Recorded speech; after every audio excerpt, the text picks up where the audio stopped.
What's up, ladies and gentlemen? My name is Mingo, and this is Mingo Boys Nerd Stuff. You know, there used to be a time when it was all magic and mystery and special effects. Now it's just at a touch of a button. We're talking about the green screen. Stay tuned. You know, you really don't need a lot nowadays to get yourself set up with a fairly decent green screen setup.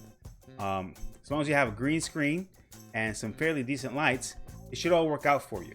Now, you don't have to go ahead and pay for the expensive stuff either. Now, Amazon will be your best friend. I'm going to show you the stuff that I use for my green screen setup, as well as go into the settings and let you know what it is that I fiddle with to make it look perfect.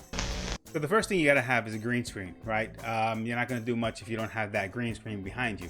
I know that there's some software out there that does some green screen magic without actually having a green screen. Only a few people that I know actually use it well. So without going all into that, this is the green screen that I use. It's very simple. It's just one of those photographer green screens that you might get. I picked it up for like 40 or 50 bucks on Amazon.com. I'll put links in the description below for everything I talk about. Another thing that you need to think about is your lighting, right? A lot of people have these elaborate lighting setups with all these big old umbrella things and sitting in the background, or they might pay $200 or $150 or whatever it is for the new Elgato lamps, which are beautiful, by the way. Don't get me wrong, I love them.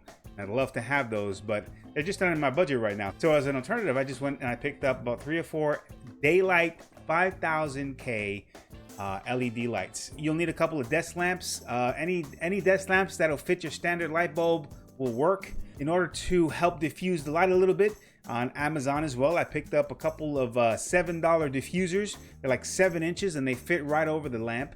Also, to hide your chair, you might want to pick up a few of these t-shirts at Amazon that are just the green color. I mean, they work. I put one on the back of my chair and it disappears into the background. You don't even see it. Also, for added measure, I did get a green pop filter for my mic just in case it starts to peek his little head into the camera, and you guys won't be able to see that either. Now, what you're going to want to do is make sure that you have a couple lights sitting in front of you. The reason why I say a couple is because you want one on each side of you so that you're kind of dissipating any shadows that might come up. Because if you just have one on one side, you're going to have a shadow over there, or vice versa. If you have it on this side, you're going to have a shadow over there. So if you have one on both sides, it kind of gets rid of that shadow. Also, what you want is a light above you, because that's going to give you the coverage up here and make sure that you don't have any shadows messing around with the back of your head. Once you got that set up, you want the green screen behind you.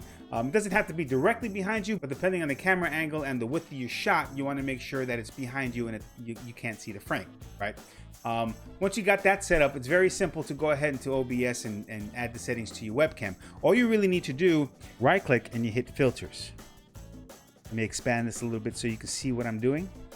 Over here, you're going to click the little plus sign and add a chroma key. I've already added one, so I'll just go ahead and select it. Okay. Now, right here are the settings where you're going to be finding yourself fiddling with the most to get the green screen just right. Okay. The first thing you're going to have over here is the color key type.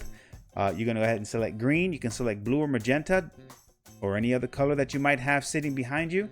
Doesn't really matter. You just need to fiddle with it to make it work for you. Once you got that set, you have the first slider, which is the similarity. Here is where it's going to differentiate between the foreground and the background colors. As you can see, as I slide it back and forth, I kind of disappear over up on the top spectrum. 1000, I'm completely washed out, and a lot before then. And then all the way back to 1, not doing anything, right?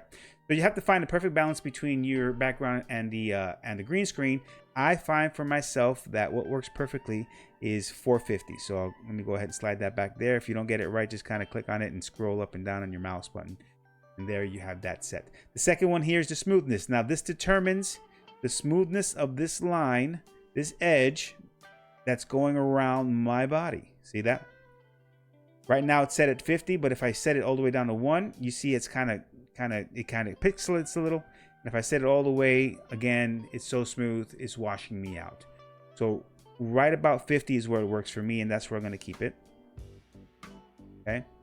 And now the key color spill reduction is another setting that you have to mess with just to get your colors right. For me, 100, which I believe is the default setting, works fine.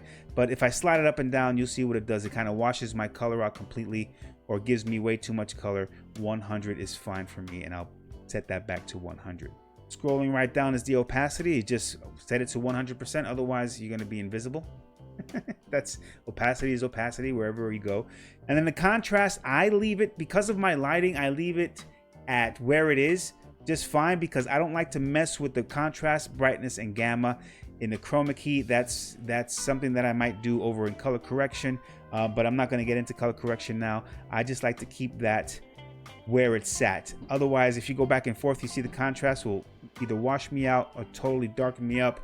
It's just, I find this is not the place where I want to mess with those settings. And that's basically it. That's basically all I do.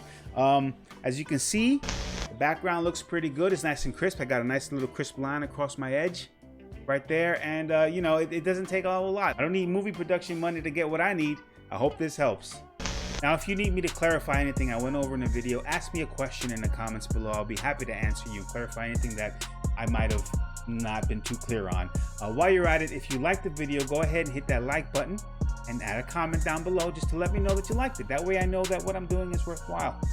Also, go ahead and hit that subscribe button and hit that little bell notification icon. That way you know when new videos go up. I post new videos every Wednesday at 11 a.m. Eastern Standard Time. Oh, and by the way, I'm on Twitch too. That's twitch.tv/Mingo Boys Nerd Stuff. I'm live every Monday, Tuesday, and Wednesday from 9 p.m. Eastern.